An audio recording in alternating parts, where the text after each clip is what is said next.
There was a rumor that drifted through Manhattan like smoke, slipping under doors, whispered in late-night Ubers, repeated in staff group chats, and murmured in every bar within 10 blocks of the Hale 77 rooftop. No girl could last more than one night working for Julian Hale. It was said with a mix of awe and dread, as if the man himself was a myth forged from frost and fury. Some claimed he never spoke above a whisper, yet could end a career with a single look. Others swore he had rules as strict as a military barracks rules, that no one could survive past midnight, no eye contact between 12 and 2 in the morning, no sudden sounds, no standing too close, no reacting when he snapped or froze or drifted into that strange trance he was infamous for. Anyone who violated even one of those rules either got fired on the spot or ran out sobbing, heels in hand mascara streaming behind them. Tonight the legend grew one more chapter. Hale 77 glowed above the city like an amethyst crown framed by neon lights and drifting rooftop fog.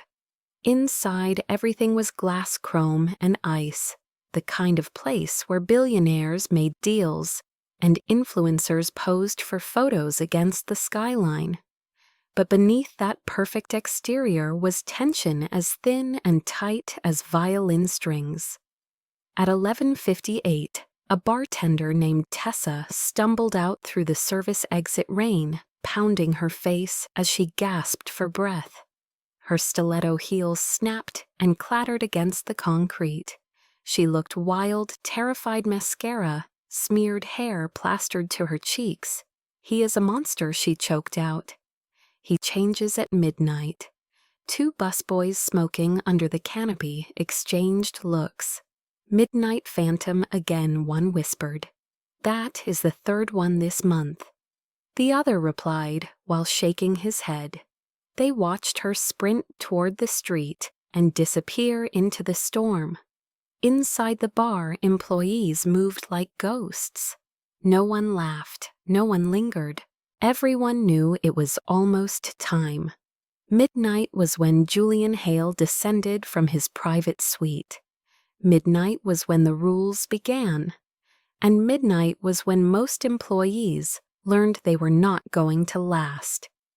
In the employee elevator, riding up from the lobby, stood Harper Quinn, 27, brown hair tucked under a simple beanie.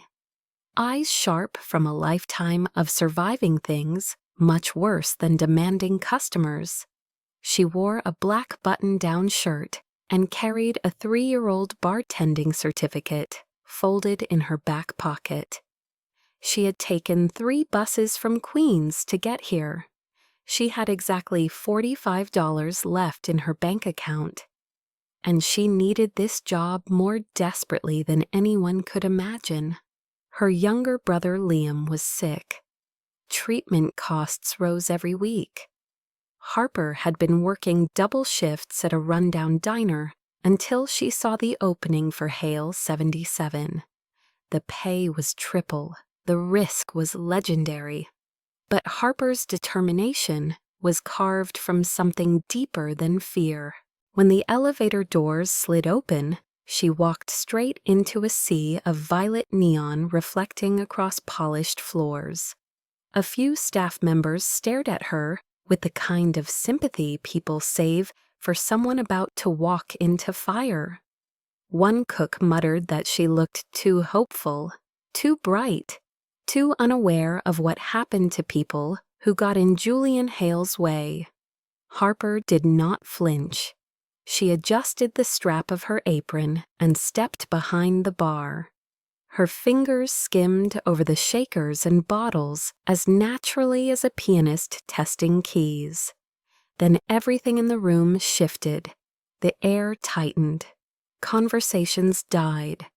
Even the music seemed to hold its breath. Julian Hale appeared near the farthest corner of the rooftop, where the glass walls framed the city like a painting. He stood half hidden in shadow, tall and sharply cut, his black coat fluttering slightly in the wind, drifting through the open balcony doors. His hair was tousled as if the breeze itself had sculpted it. The city's lights glimmered against the angles of his jaw. He was looking down at Manhattan as if searching for a memory he had lost. Someone whispered his name.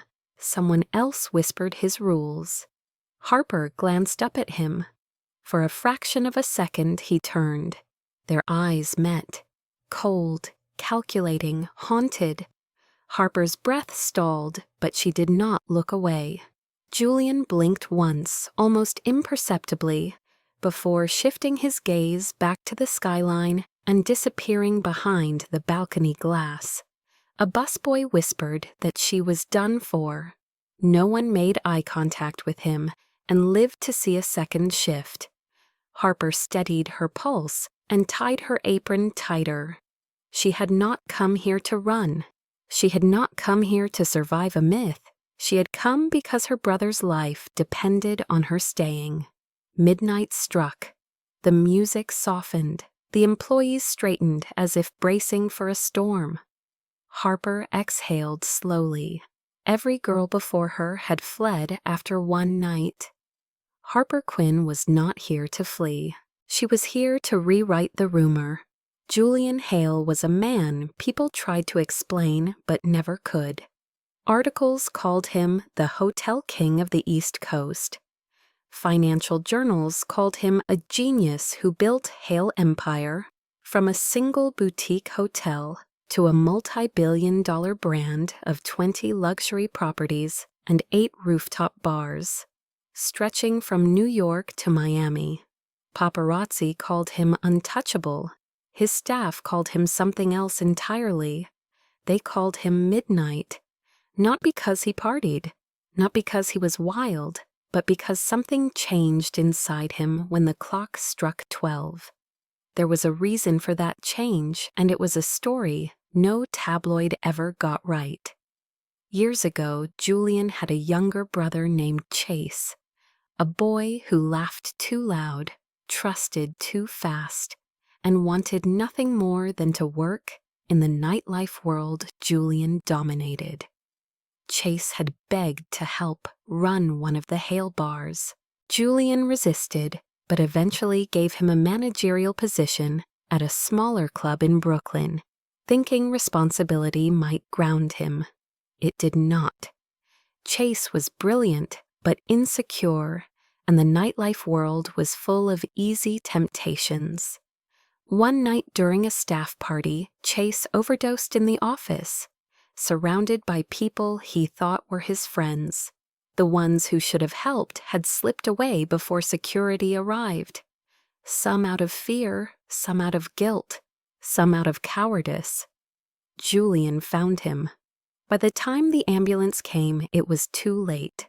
The guilt carved something permanent into Julian's mind. The lights, the noise, the loud music, the cameras, the crowds, every stimulus that surrounded Chase on his final night became a trigger for Julian. He controlled them obsessively. He built rules around them. And he created midnight mode.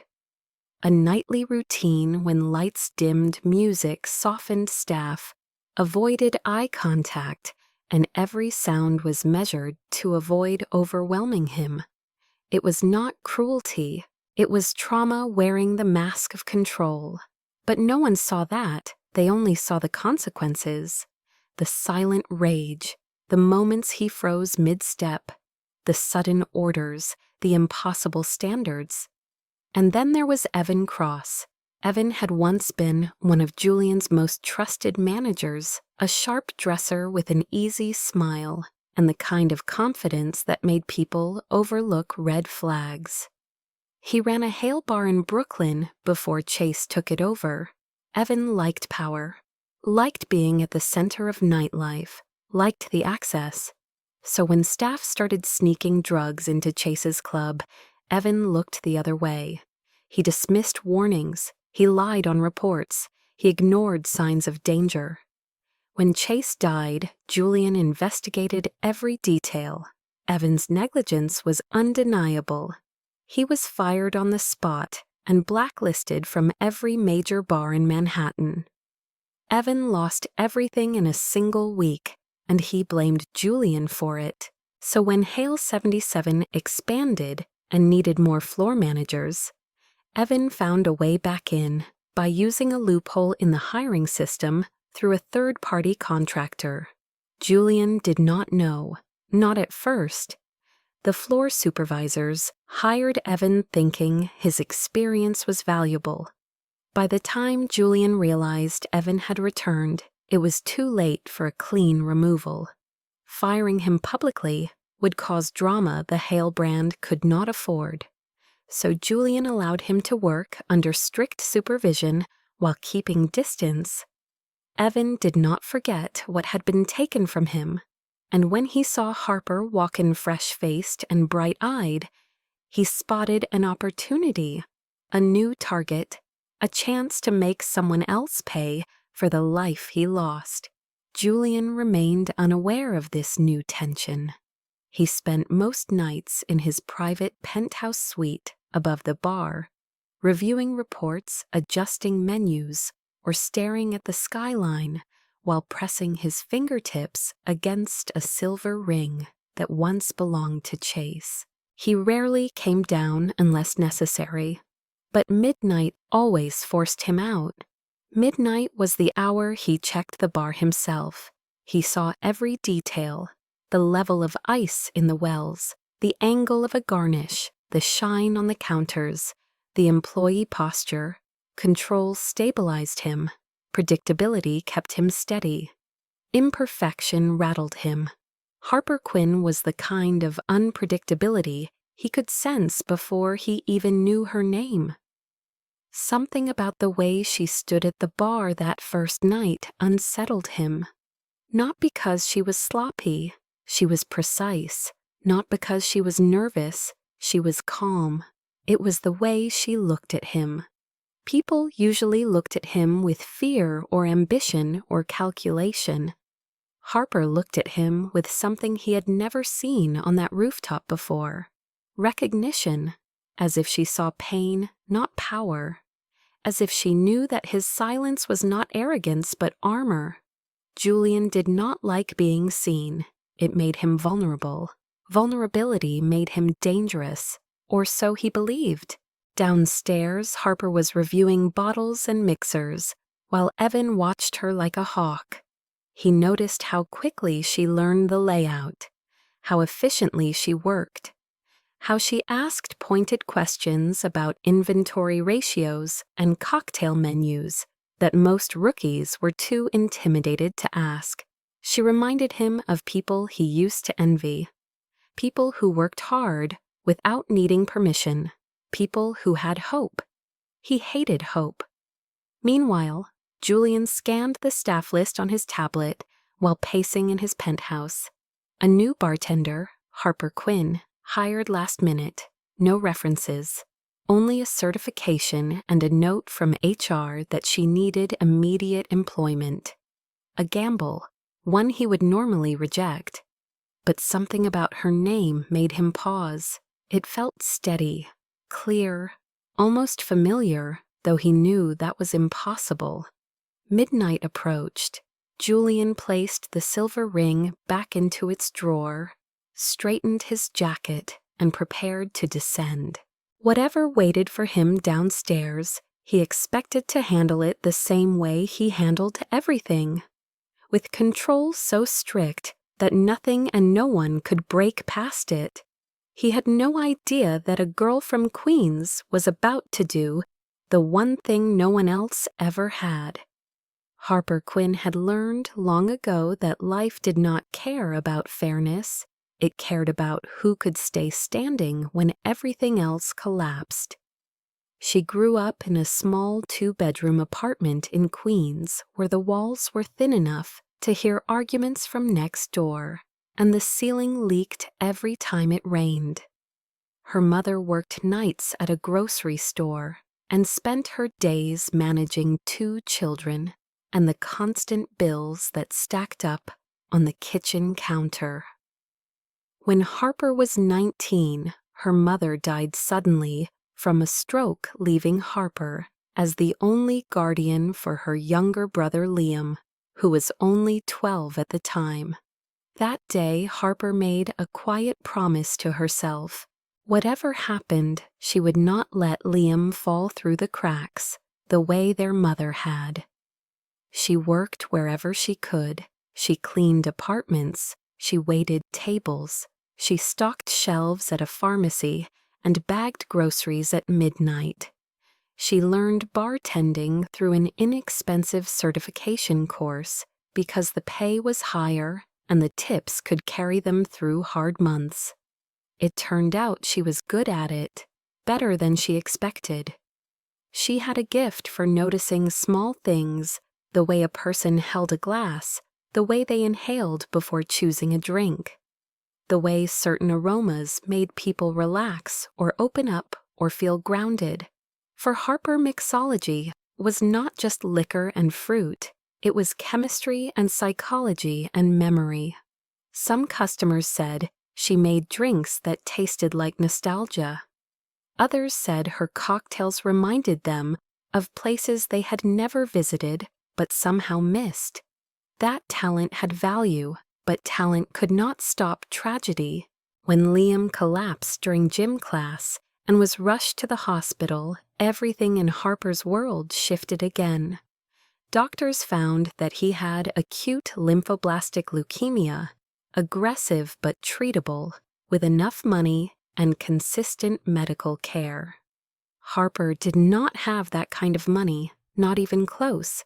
She sold everything she owned except for her mother's old necklace.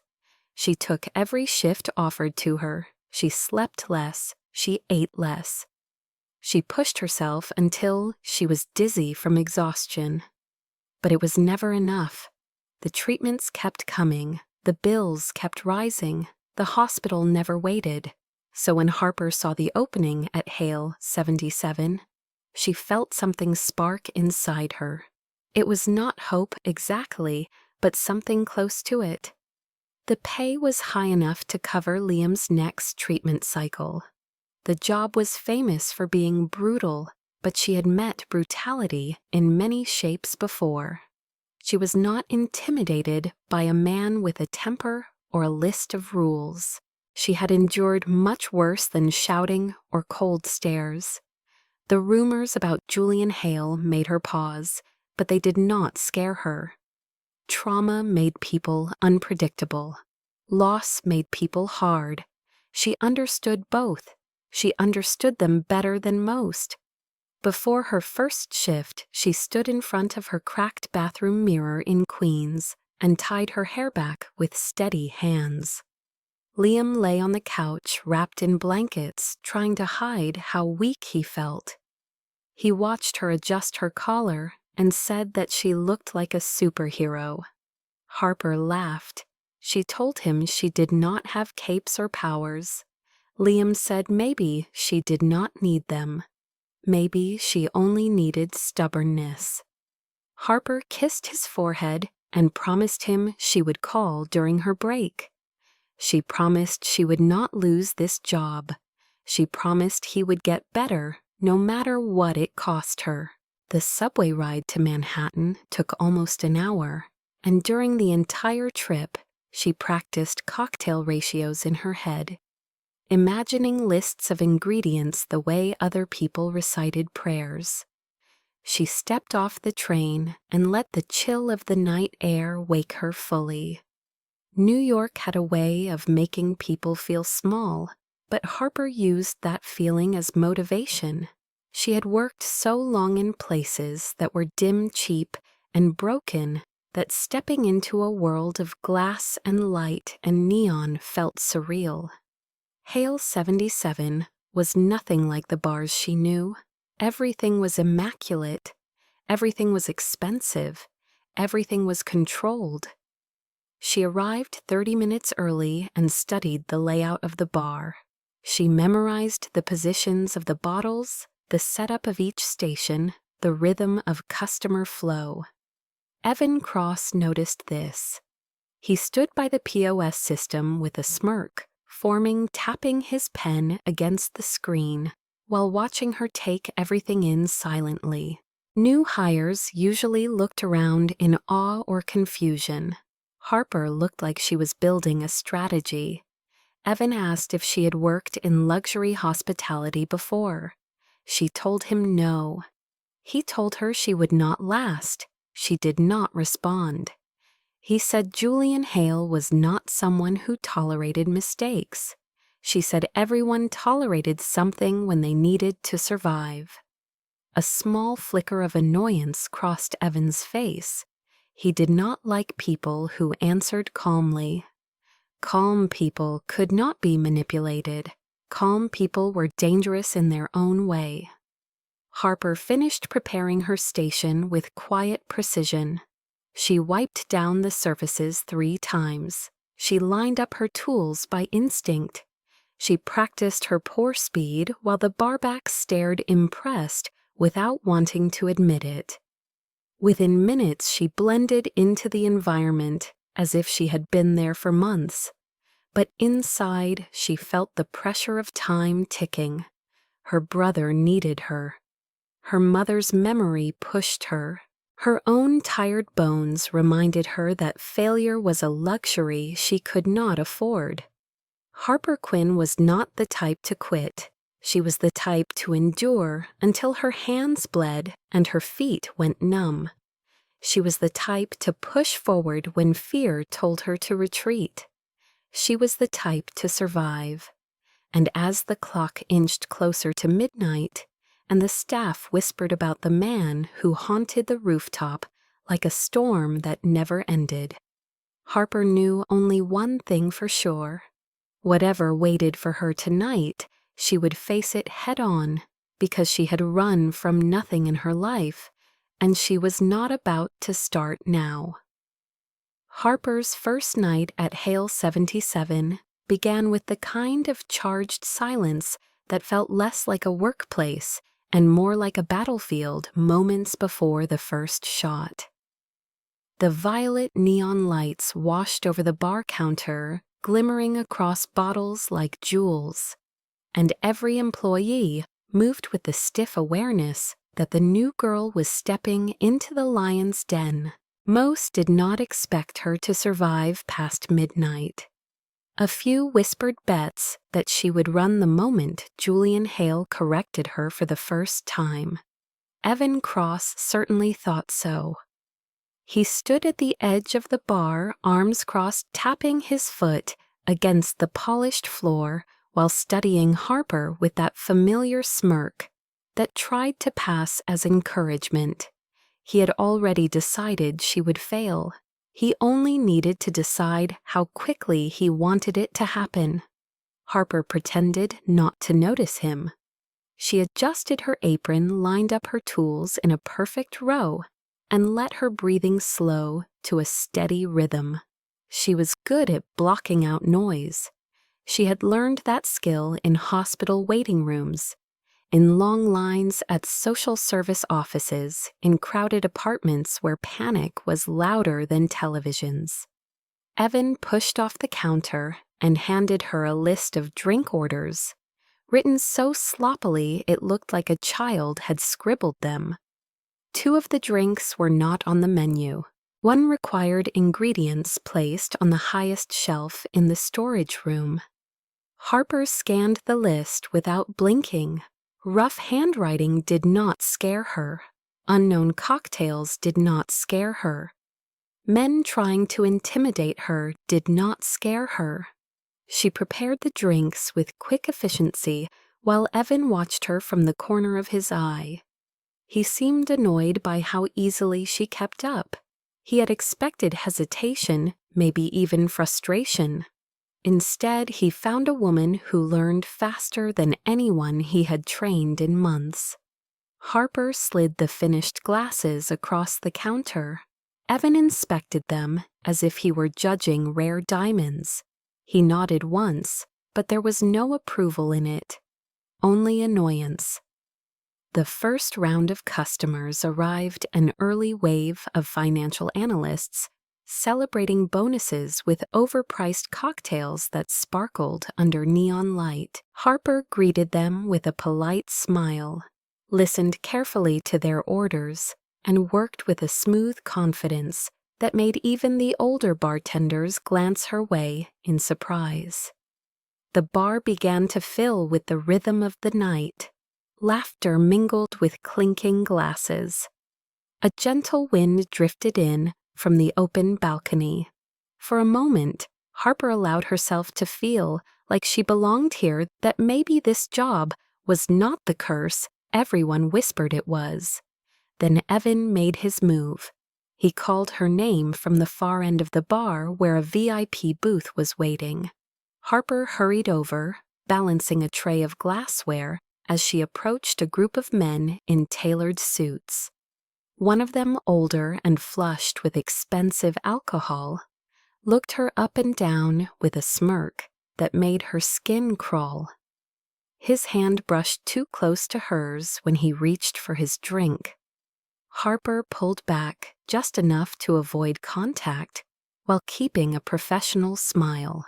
The man leaned closer and asked her where she was from in a tone that suggested he did not care about the answer. Harper stiffened but kept her composure. She guided the conversation back to the drink menu, deflecting his attention with subtle, practiced skill. The rest of the group laughed, noticing the interaction. Evans stood a few feet away, arms folded. He was watching, waiting for her to slip. She did not. When the man attempted to slide a hand toward her waist, Harper shifted her body smoothly, placing a drink on the table with a confident pivot that blocked his reach without making a scene. The group erupted in laughter again, this time at their friend's failed attempt. Evan's eyes narrowed. She was too good. Back at the bar, Harper resumed her station just as Julian Hale approached. He did not speak at first. He simply looked at the cocktail she was preparing. His gaze was precise, cool, calculating. "Too much bitterness," he said quietly. Harper did not flinch. "Bitterness is not always a mistake, sir," she replied without looking up. "Sometimes it is balance." Julian was not used to people answering him so calmly. Most either stuttered or apologized. He studied her for a moment, as if trying to determine whether her confidence came from ignorance or understanding. Then he walked away, without a word. The employees stared at Harper wide-eyed. One whispered that she would be fired by closing time. Another muttered that Julian hated being challenged. Harper ignored them. She did not come here to fear a man with high standards. She had been judged by doctors and debt collectors. She had faced worse than perfectionism. As the night deepened, more customers streamed in, each one adding to the mounting pressure. Harper moved like she had studied the bar for years. She anticipated orders before they were finished speaking. She memorized drink preferences after one visit. She caught a slipping martini glass before it shattered. She reminded a barback to restock the mint without needing direction. Even Julian noticed. He leaned against the far counter, expression unreadable, watching her movements with a silent intensity. Midnight was approaching. The entire staff felt it. Their shoulders tightened. Their steps grew quieter. Even the music began to lower in volume as the automatic night mode prepared to activate. One server passed Harper with wide eyes and whispered that if she wanted to survive, she should stay silent, avoid eye contact, and pray she did not make a sound that set him off. So this was the moment everyone dreaded. Midnight was what broke people. Midnight was what turned employees into ghosts. Fleeing down the fire exit, Harper finished wiping the counter and steadied herself. She could not afford fear. She could not afford mistakes. She could not afford to lose this job. Suddenly, the overhead lights flickered subtly, followed by the soft click of the sound system shifting into night mode. A gentle instrumental track filled the bar, soothing and low. Midnight. Evan appeared behind Harper and bumped her shoulder, pretending it was accidental. She nearly dropped the shaker, but caught it in time. Julian turned his head sharply at the sound. Evan smirked. Harper set the shaker down without reacting. She would not give Evan the satisfaction of rattling her. A camera flash exploded from a tourist on the balcony. That was when everything shifted. Julian's posture changed. His breathing quickened. His hand tightened around the railing. It was as if the world around him had been replaced by a memory he could not escape. Staff members froze in fear. They had all seen it before. A panic episode. A storm no one could control. But Harper saw something else. She saw a man drowning in something invisible. She saw pain tightening his jaw. She saw the tremor in his fingers. She did not look directly at him. She simply slid a cup of steaming water onto the bar infused with ginger and lemon and walked away quietly. She made no noise. She offered no attention. She simply placed comfort in reach and stepped aside. Julian stared at the cup, breathing ragged. Slowly, his fingers relaxed, his eyes lifted, and for the first time, Harper felt his gaze settle on her not with coldness, but with something else, something that looked like surprise. No one had ever responded to him like that. No one had ever understood what he needed without being told. Evan watched from the shadows, fury rising. This was her first night. She was not supposed to be seen. She was not supposed to succeed. And yet she had just passed the first trial. Midnight deepened. The night grew colder, and Harper Quinn stood behind the bar, steady and unbroken, while everyone else waited for her to fail. Midnight mode was more than a routine at Hale 77. It was a warning, a quiet signal that told every employee to shift from normal service into the strictest discipline the bar demanded. At 12 on the dot, the neon lights dulled from vibrant violet to a muted indigo that washed over the room like moonlight. The music softened into a low atmospheric hum. Conversations dropped to murmurs. Even the door attendants adjusted their posture. Harper felt the change settle over the rooftop like a cool fog. It was as if the entire space held its breath. She glanced toward the balcony where Julian Hale stood rigidly, hands locked on the railing, staring down at the glittering city far below. His shoulders were tense, his breathing uneven.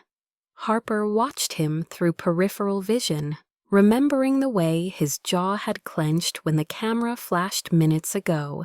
She knew the signs. Trauma left fingerprints on body language, and Julian wore his invisible bruises. Evan cross-positioned himself near the POS system, eyes gleaming with anticipation. Midnight was always his favorite hour because it gave him a dozen ways to make a new employee fail without speaking a word. Harper returned to the bar counter, steadying her tools. She refused to let her nerves show. She repeated the same quiet mantra she had learned as a teenager caring for Liam. Breathe, focus, move. A couple approached the bar asking for recommendations. Harper smiled and spoke softly about signature drinks.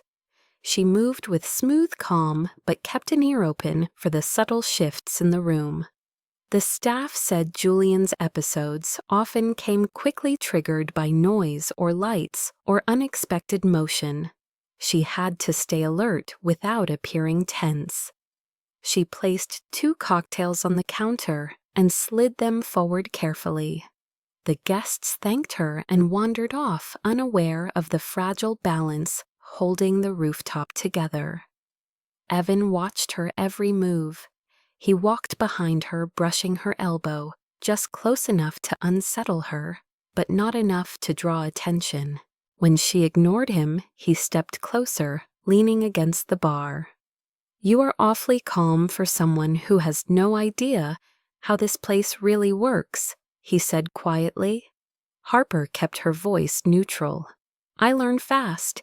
His smirk returned. Not fast enough. He tapped a glass with his finger, intentionally knocking it off balance. The glass wobbled, threatening to fall. Harper caught it on instinct fingers, closing around the rim just before it hit the counter. She placed it back gently. Evan's eyes gleamed with irritation. He wanted her to stumble. He wanted Julian to see her falter, but Harper would not give him the satisfaction. She turned away and reached for the citrus tray. Behind her, the automatic lighting shifted slightly darker. Midnight mode had fully activated. The rule of silence began. Staff moved like shadows. No one spoke unless necessary. No one made a sound louder than a whisper. Harper wrapped a bar towel around her wrist and wiped the counter with quiet circular motions. She observed the room carefully. A group of tech investors approached the bar with excited chatter, but hushed instantly when they saw the tense expressions of the staff. Julian's presence demanded obedience without him saying a word. He stepped inside through the balcony doors, the night wind still clinging to his coat. His eyes scanned the bar like a scanner measuring microscopic flaws. He caught a misplaced garnish on one cocktail and pointed at it silently. The bartender who made it blanched and quickly fixed it. Then Julian's gaze traveled across the room. It landed on Harper. Her movements slowed automatically. She kept her head slightly bent, her hands steady, her breathing even. She followed the rules without needing anyone to instruct her, and Julian noticed that detail more than he expected. Evan noticed too. Jealousy twisted in his chest. He wanted to ruin this. He wanted to show Julian that the girl was inexperienced, incompetent, unable to follow the precision the bar required. Evan moved toward the lighting panel near the bar, pretending to check the system. Harper watched him out of the corner of her eye. She had learned long ago that people with cruel intentions rarely hid them well. He glanced around once, then tapped a hidden switch. The overhead spotlight above Harper flicked on with a sharp metallic click. Light poured over her, harsh and sudden. Harper froze. It was the one rule she had been warned about minutes before. Never draw attention. Never be the brightest object in the room. Never step into direct light during midnight mode. The sudden brightness jolted Julian's senses. His breathing hitched. His hand shot to the railing beside him. Staff members stiffened. Several stepped backward. Harper's pulse spiked, but she forced herself to move slowly. She reached up and twisted the light fixture 2 degrees to the left, dimming its reach. The movement was gentle, silent, controlled. She stepped out of the spotlight with the slow grace of someone handling glass on the verge of breaking. Julian watched her. His gaze sharpened. She did not panic. She did not apologize. She did not draw more attention. She simply corrected the mistake and returned to her station like she had done it 100 times. Evan's smirk faded. Not enough. He needed something bigger. He whispered to a passing barback to grab more napkins. When the barback hurried away, Evan reached behind Harper and slid a cold metal shaker toward the edge of the counter where it nearly toppled. Harper caught it again. She placed it back without looking at Evan.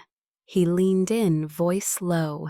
You should not get comfortable. First nights never end well.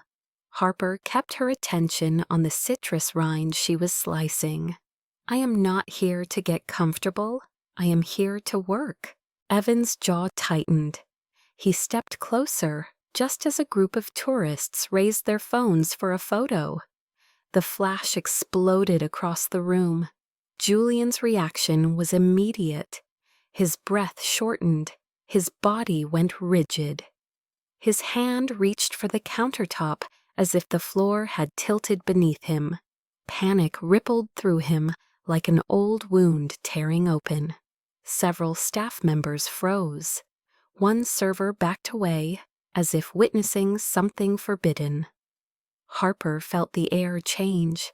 She saw Julian's fingers curl against the marble. She saw his chest rise too quickly. She saw the fear he tried so desperately to hide. She did not look directly at him. That would only worsen his state. Instead, she stepped toward the small kettle used for hot garnishes. She poured steaming water into a cup with ginger and lemon, letting the aroma rise in soft waves. She slid the cup onto the nearest surface between them without making a sound. She stepped back. She waited.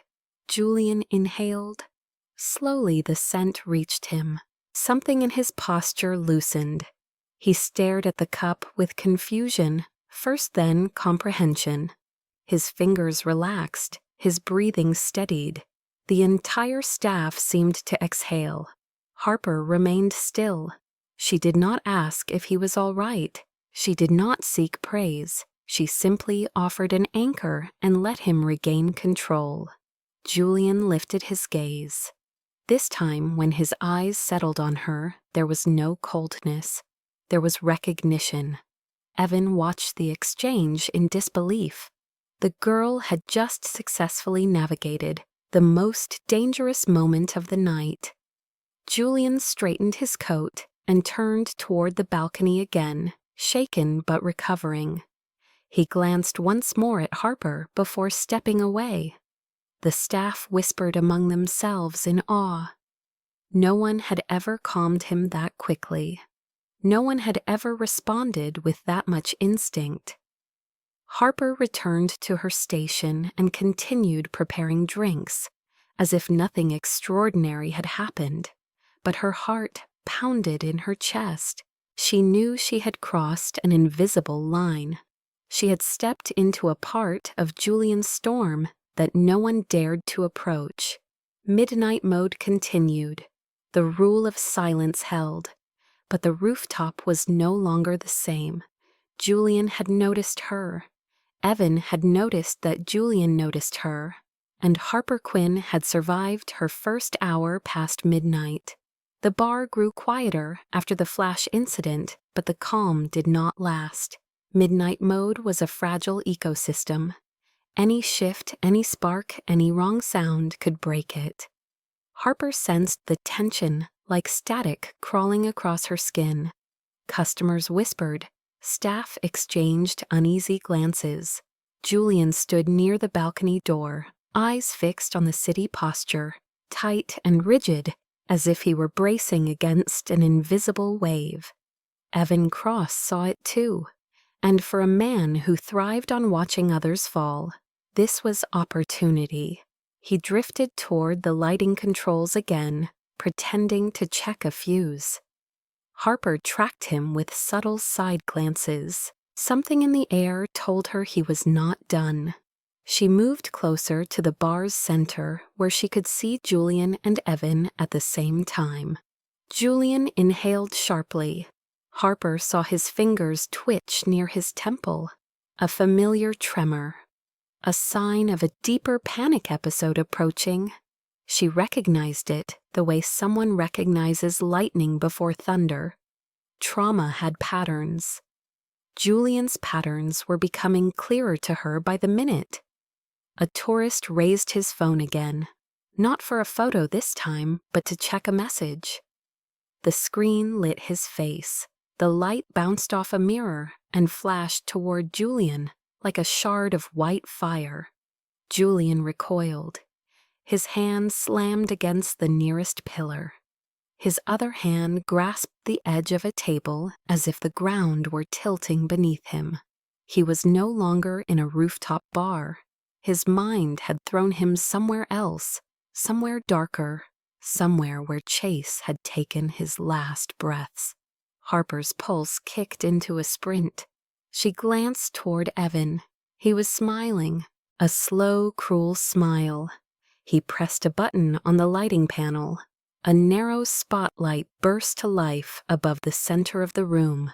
Too bright, too sharp, it sliced through the dim indigo haze like a blade. The light hit Julian directly. Panic rippled through him. His chest rose too fast, his pupils constricted. The glass in his hand shook violently. Harper moved before she could think. She ducked under the counter and grabbed ingredients with the urgency of someone performing emergency triage. Lavender, lemon peel, honey water, rosemary. She had mixed something like this once for a customer going through anxiety attacks at a dingy bar in Queens. Aromatherapy disguised as a cocktail, a scent blend strong enough to pull someone back into their body. She had no idea if it would work on Julian. She only knew she had to try. Her hands flew over the tools. She bruised the lavender, gently releasing its oils. She curled the lemon peel to expose its bright scent. She swirled honey water to soften the edges. She lit a sprig of rosemary briefly until a thin trail of smoke rose upward. Then she covered the glass to trap the blend. She lifted it carefully. Julian staggered a step backward. His breath came fast and uneven. His eyes were open but unfocused. He looked like a man drowning silently in a memory. Harper approached with slow, measured steps. Staff parted instinctively. No one moved to help him. No one dared. No one knew how. Harper stopped just short of touching distance. She set the glass gently on the nearby counter. She did not push it toward him. She did not speak loudly. She let the scent drift naturally in his direction. Julian frowned confused. His hand hovered over the glass as if he did not trust it.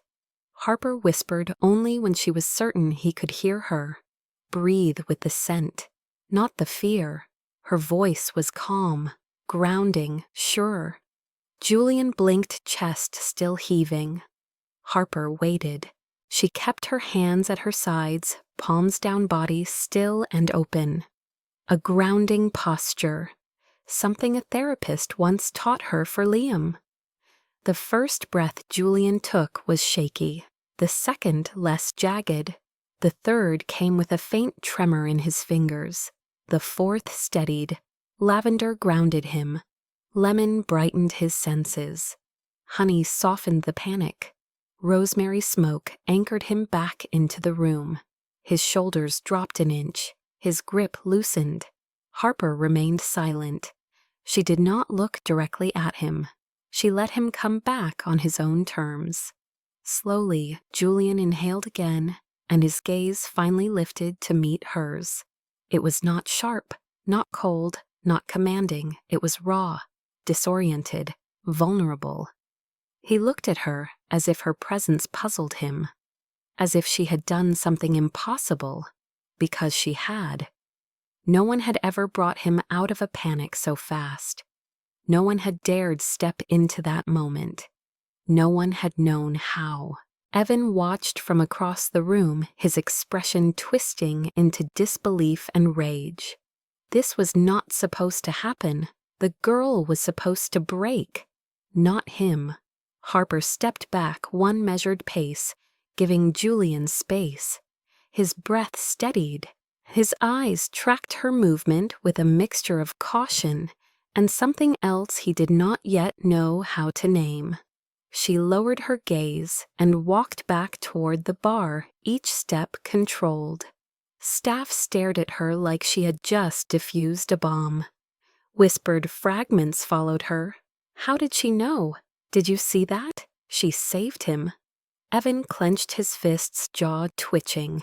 He had spent months hoping to watch someone fail spectacularly. Instead, he watched a new hire do the impossible. Julian exhaled a long, slow breath and closed his eyes for a moment. When he opened them, Harper was already behind the bar, polishing a glass with quiet focus, as if nothing extraordinary had happened, as if she had not just peeled him away from the brink of an episode no one else dared to approach. Julian looked at the steaming glass, still resting on the table. The faint scent drifted like smoke and comfort. He had not felt comfort in years. He glanced once more at Harper, his expression unreadable but deeper now, different. The impossible moment had passed, but something irreversible had shifted, in him, in her, and in the rooftop that had just witnessed a night no one else could have survived. The calm after Julian's episode did not feel like peace. It felt like the silence before another storm, the kind that disguises itself as safety, just long enough to make everyone exhale. Harper sensed it immediately when she stepped into the staff room before her next shift. Conversations stopped mid-sentence. Eyes flicked away too quickly. Whisper trails followed her like echoes that died just before revealing themselves. She did not need anyone to say it out loud. Evan had already started his work. Rumors moved faster than truth inside Hale 57, and Evan Cross knew exactly which threads to pull to make them grow teeth. Harper placed her bag in her locker, keeping her face neutral. She did not need extra problems. She already had a sick brother, overdue bills, and a job that demanded she navigate a billionaire with emotional landmines hidden in his silence. But Evan's hostility was no longer the kind you could step around. It had shifted into something heavier, something deliberate. When Harper walked into the bar area for setup, Evan was already there wiping the counter with slow, exaggerated movements. His smile was magnetic on the surface and venom underneath. "Morning, Harper." He said it like it was a joke. She nodded and began checking the bottles, ignoring him. Evan leaned closer. "Interesting choice last night. Getting involved with Julian like that." Harper kept her back straight. "I did what anyone would have done," he chuckled. "No, you did what someone trying to impress the boss would do." She paused, exhaled, and continued lining up glasses. "You know what Julian does to people who try to get too close?" "Right." His voice dropped to a whisper. "He destroys them." Harper did not respond. She would not give him the satisfaction of seeing her rattled. But Evan was not looking for a reaction. He was planting seeds. And by the time the rest of the staff arrived, the rumors had already grown into vines. Harper heard snippets throughout the evening. She is flirting with Hale. She wants a promotion. She is using him. Julian did not like anyone getting close. He hated emotional dependency. If he believed these lies, Harper would lose everything. The rest of the shift passed with tension so thick it felt like humidity rising off hot pavement. Julian arrived later than usual. His posture was more guarded than the night before, shoulders drawn, inward jaw set into a tight line. His eyes scanned the room quickly. Harper sensed the shift. She kept her distance, working quietly and professionally, careful not to stand too close or look too long. Rumors were dangerous around someone like him. His entire empire had been built on control, discipline, silence. Anything that suggested emotional vulnerability could unbalance him. But even from across the bar, Harper felt his attention drifting toward her again and again. Not constant, but frequent enough that others noticed. Evan noticed most of all. At one point, Julian stepped closer to observe a drink she poured for a guest. Harper felt his presence before she heard him speak.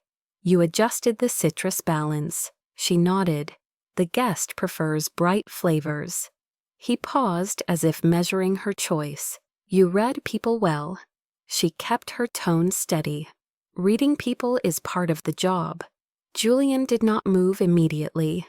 His gaze held her for a beat too long. A ripple of curiosity crossed his face before he stepped away. The staff exchanged quick looks. Evan's jaw tightened. The rest of the night continued in that tense rhythm, with glances passing like unspoken questions.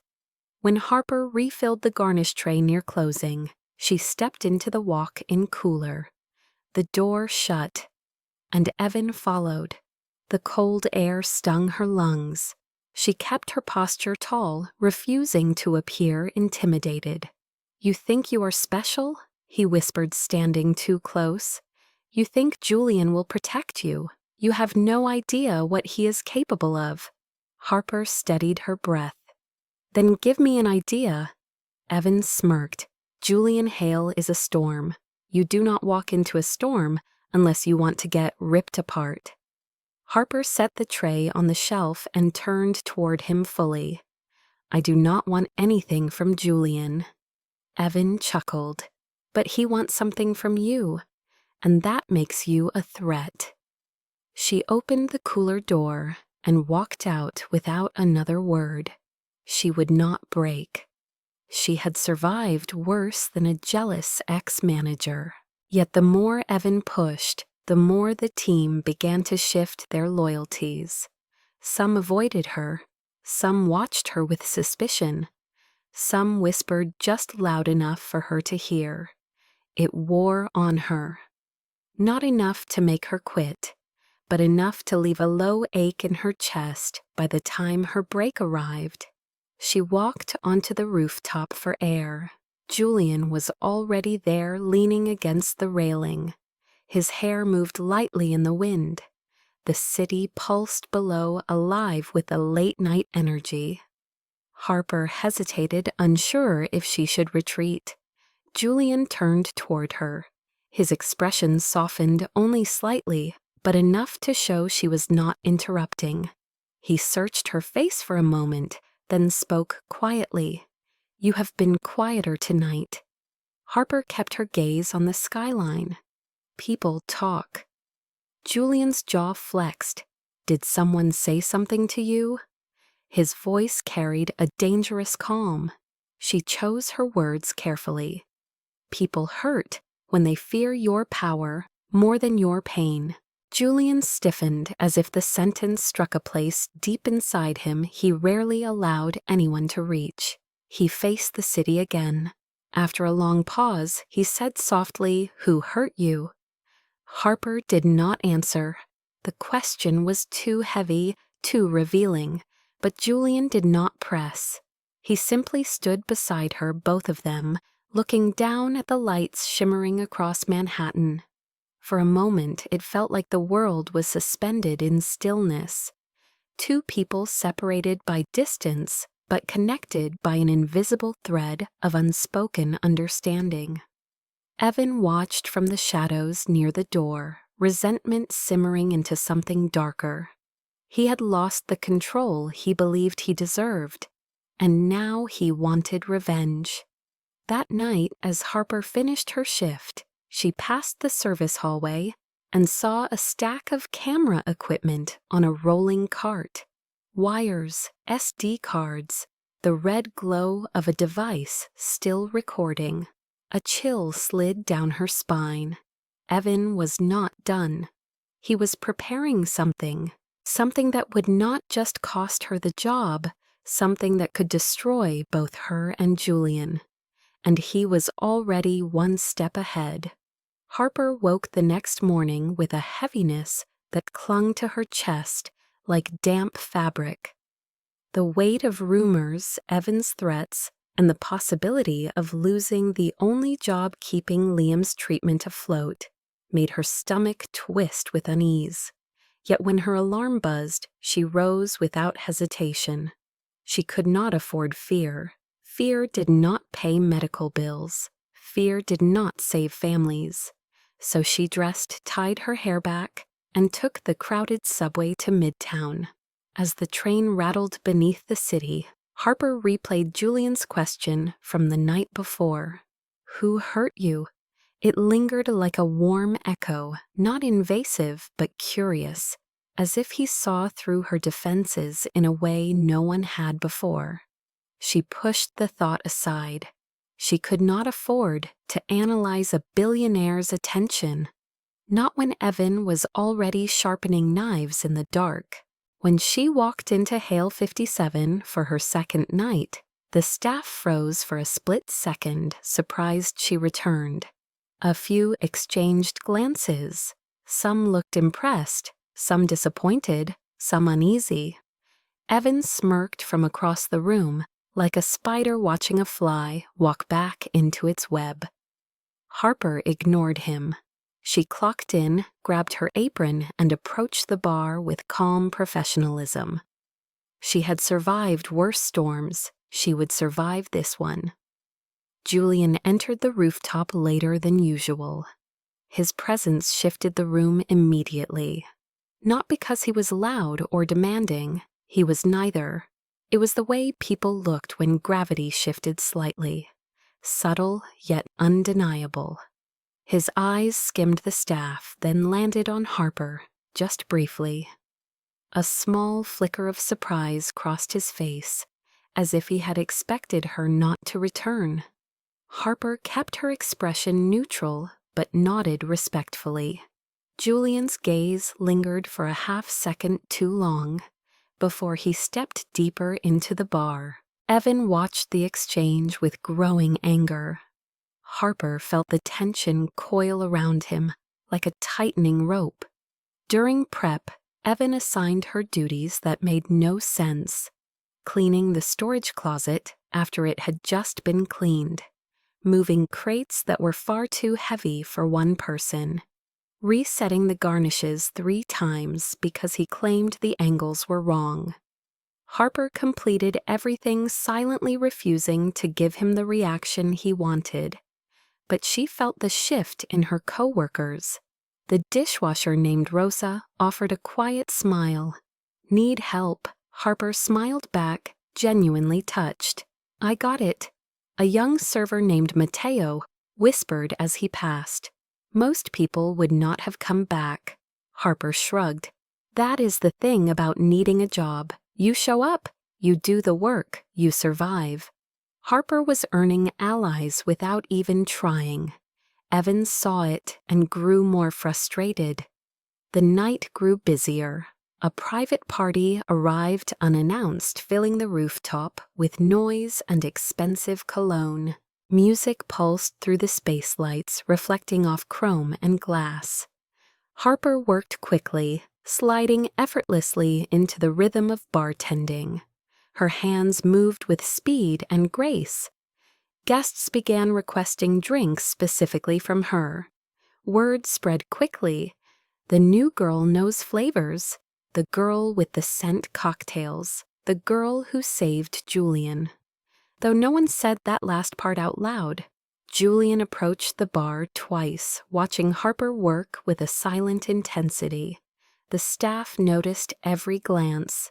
At one point, a group of wealthy Wall Street regulars got rowdy, knocking a tray of glasses from a server's hands. The shattering echoed sharply. Julian's shoulders tensed. Harper saw it before anyone else did.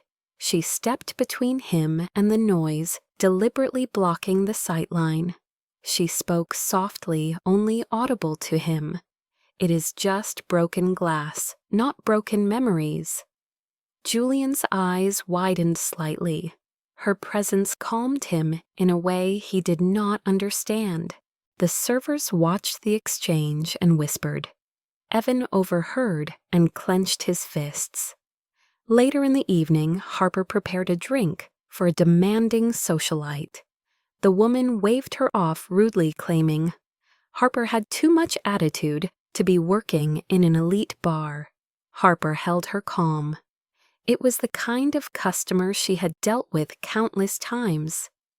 Evan, however, used the moment to step in, placing a hand on the socialite's shoulder. "I apologize for her behavior. She is new.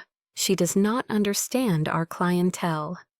Harper's jaw tightened, but she said nothing. Julian appeared beside them.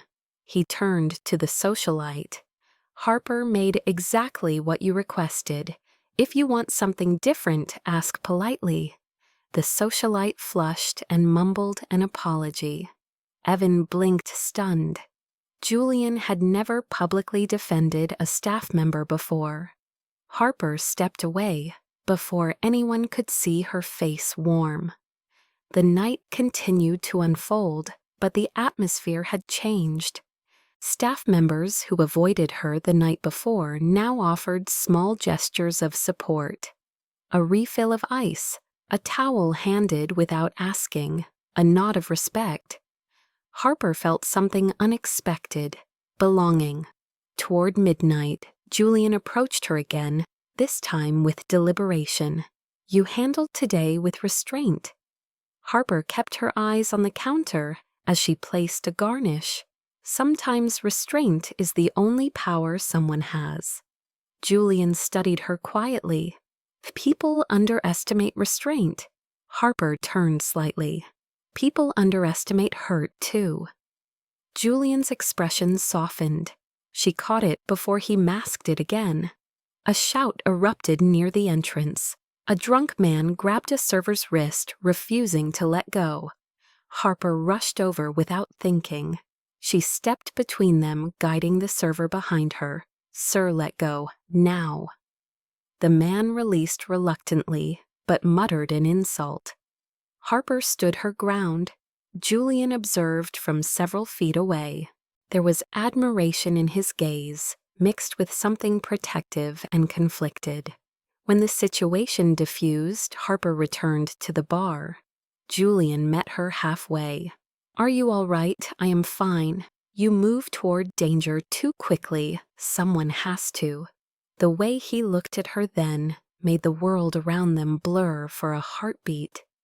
It was not romantic yet, but it carried the early shape of something. Something dangerous, something tender. Evan saw it, and something inside him snapped. As staff began closing duties, Harper walked past the storage room. The door was slightly open. Inside, a recording screen glowed red. Evan stepped out of the shadows, smiling with quiet triumph. "You really thought you could survive here?" Harper's stomach dropped. Whatever he had planned, it was already in motion.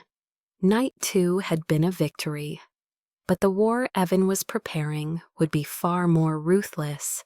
The third night began with a tense, calm one that stretched over Hale 57 like a sheet of thin glass, ready to crack at the slightest impact. Harper felt it the moment she stepped onto the rooftop. The air was sharper, the lights dimmer, the staff quieter. Even the skyline outside seemed to pulse with an uneasy rhythm. Something was coming. She just did not know from which direction. Harper steadied herself and moved behind the bar, beginning her setup. She noticed Julian arrive earlier than usual, dressed in a charcoal suit that sharpened the angles of his face. He gave her a brief glance, softer than his usual stare, before walking toward his private corner. Harper went back to slicing garnishes, trying to keep her mind clear, but unease clung to her like static. And then the elevator doors opened again. The sound of heels clicking across marble cut through the silence. Sharp, purposeful, familiar to some, wrong to others. Staff straightened instinctively. Julian froze. Harper looked up just as a woman stepped onto the rooftop. Elegant, beautiful, ice cold. The kind of beauty that carried memories edged in knives. She wore a fitted white coat with gold buttons, her blonde hair pulled into a severe twist, that revealed a face hardened by grief and blame. Her arrival sliced through the room like a blade. Several staff members whispered her name under their breath. Amelia Hale, Julian's former sister-in-law, the widow of Chase Hale. Harper had heard the whispers, the tragedy, the accusations, the fractured family. But nothing prepared her for the way Julian's breath visibly caught in his throat when he saw Amelia step forward. She walked toward him with the precision of someone marching into a courtroom. Security moved closer, but Julian signaled them to stay back. His jaw tightened, his posture braced. Amelia stopped 3 feet from him, her presence crackling with accusation. Julian. Her voice was a blade dipped in cold fury. Julian swallowed hard. Amelia, why are you here? Harper stepped subtly to the side of the bar, watching hands stilling on the counter. Amelia's eyes flicked briefly at Harper, as if measuring her, then snapped back to Julian. I saw the footage, the one the media never got. Chase's last night. Julian went rigid.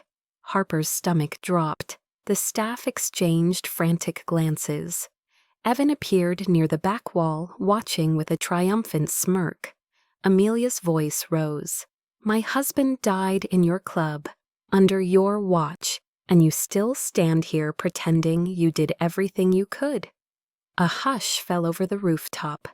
Julian's breathing turned uneven, his fingers curled into fists. Harper saw it immediately.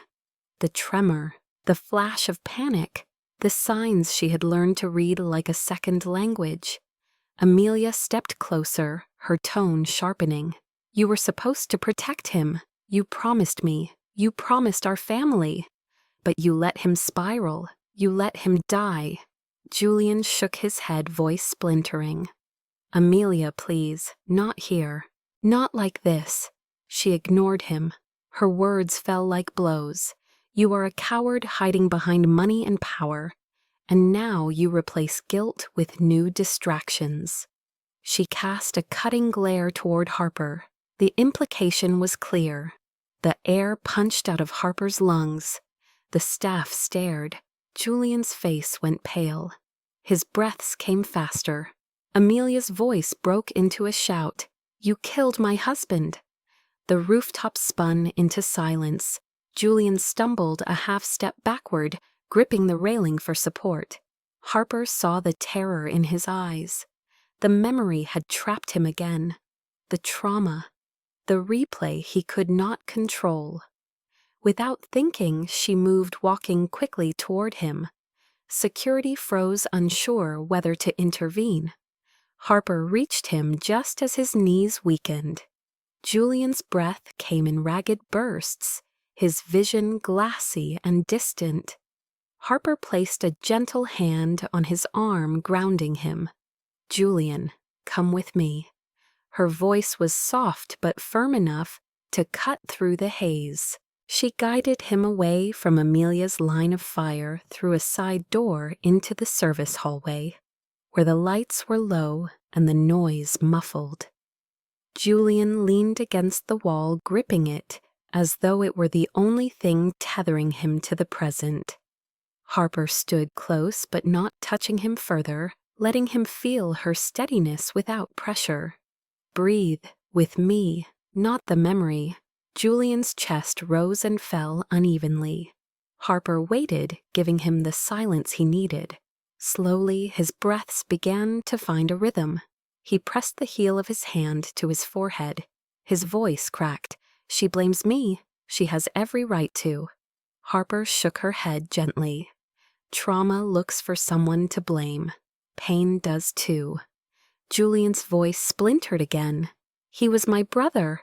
I should have stopped him. Harper's eyes softened. You cannot carry the weight of someone else's battle, no matter how much you love them. Julian met her gaze, and in that moment he looked like a man stripped of all armor, vulnerable, wounded, human. His eyes glistened. Harper's throat tightened. She stepped a little closer, raising her hands slowly so he could see the movement. He did not pull away. She touched his forearm, lightly offering steadiness rather than comfort. Julian closed his eyes and let out a trembling breath. For the first time since she met him, he let the tears fall. Not loudly, not dramatically, just quietly, like rain finding a crack. Harper stayed with him in the dim hallway, guarding his dignity with her silence. When Julian finally regained his breath, he whispered almost broken, "How do you know what to say?" Harper held his gaze. "Because I know what it feels like to carry pain alone." Julian stared at her for a long moment. Something shifted between them. Something fragile but undeniable. On the rooftop, Amelia stormed away, and staff scrambled to calm guests. Evan watched the hallway door with a hungry expression. He had caused this, and he was not finished. But in the quiet hallway, Julian straightened, wiping the last tear from his jaw. When he spoke, his voice was rough but steady. "Thank you, Harper," she nodded. "Always." And for the first time, Julian believed she meant it. The rooftop was nearly empty after the confrontation, the chaos slowly dissolving into the city's ambient hum. Staff whispered in tight clusters, cleaning broken glass and smoothing rumpled tablecloths. The night air carried a sharper chill, the kind that made the neon lights shimmer more vividly across the skyline. Harper stepped out of the service hallway, first glancing back, to make sure Julian was steady enough to follow. His eyes were still red, but his jaw was set in that familiar quiet determination. Guests had mostly dispersed. Amelia was gone, leaving behind an invisible trail of tension that still clung to the air. Harper could feel Julian's exhaustion radiating from him like a faint heat, the kind of exhaustion that came not from work but from grief that scraped the inside of a person until they were raw. Julian stepped onto the rooftop and exhaled slowly, as if he had resurfaced from deep underwater. The city stretched before him, a sea of glowing windows and headlights forming constellations that pulsed with life far below. Harper sensed he needed space, yet also sensed he was not ready to be alone. She let him walk ahead while she stayed a respectful distance behind. Then she saw it. The wind picked up, catching the edges of his suit jacket, lifting it slightly like a dark sail. His silhouette stood tall against the skyline, the moon hallowing the edges of his face. He looked less like a billionaire and more like a lonely sentinel, guarding the city that had taken someone he loved. Harper took a deep breath and walked toward him. She held a small cup of ginger honey tea she had prepared while staff were cleaning up, a quiet decision she made without being asked, something warm to ground him, something soothing to steady his breath. She approached slowly. Julian did not turn, but he sensed her presence. His voice was softer when he spoke. "I did not think you would come out here." Harper stood beside him, offering the cup without forcing it into his hands. The steam curled upward, lit by the glow of the neon purple bar lights. "This place is colder at night. Ginger helps." Julian looked down at the cup, then at her, as though trying to understand why she kept showing up when everyone else chose distance. Tentatively, he took it. Their fingers brushed. It was a fleeting touch, but it carried electricity, a tremor of something unspoken but undeniable. Harper stepped to the railing beside him. She did not say anything at first. Silence had become a language between them, a comfortable one, a necessary one. They stood together, shoulder to shoulder, but not touching, watching the city breathe beneath them. After a long, quiet moment, Julian lifted the cup, inhaling the warm aroma. His voice emerged low and rough. The city looks different tonight. Harper did not look at him. The city always looks different when someone stands beside you. Julian froze at her words. Not physically, emotionally. Something inside him paused as if her sentence reached a part of him untouched for years. He lowered the cup slowly. She continued, her tone gentle. People think strength comes from walking alone, but sometimes all someone needs is one other person who does not run. Julian turned toward her then, not sharply, not with command, slowly as though afraid that sudden movement might shatter the fragile peace settling between them. Harper felt his gaze before she met it. His eyes held something new, not just gratitude, not just the aftermath of panic, something deeper, something warm, something dangerous in a tender way. She held his gaze for a heartbeat, then looked back at the skyline. The wind brushed their hair, tugging gently at loose strands. Harper's breath fogged in the cool air. For the first time, she noticed Julian was shivering slightly. Despite his wealth, his confidence, his reputation, he looked startlingly human. She reached into her apron pocket and pulled out a small silver packet. Ginger chew. Helps with nerves too. Julian blinked in surprise. You carry these? Harper shrugged lightly. My brother likes them. They help when he gets scared. Julian did not take the candy immediately. Instead, he looked at her, as if seeing something deeper than the simple gesture she offered. Then he accepted it. Their fingers brushed again, longer this time, and Harper felt her pulse jump. Julian's voice dropped to a low murmur. You think I am scared? Harper answered softly. I think you are hurting, and hurt sometimes feels like fear when it goes too long, without being tended to. Julian's breath hitched. He looked away, the city lights reflecting in his eyes like fractured stars. Harper turned slightly, studying his profile, the sharp jaw, the tired eyes, the quiet storm beneath his calm. Something about seeing him like this stirred an ache in her chest. Empathy, connection, something she did not want to name yet. Julian set the teacup down on the ledge. For a moment he did not speak. Then he whispered, almost afraid of the truth in his own words. No one has ever stood with me like this. Harper's throat tightened. She whispered back, then let this moment count. Julian turned fully toward her, closer now. The wind swept across the rooftop, carrying the faint scent of lavender from the rooftop garden.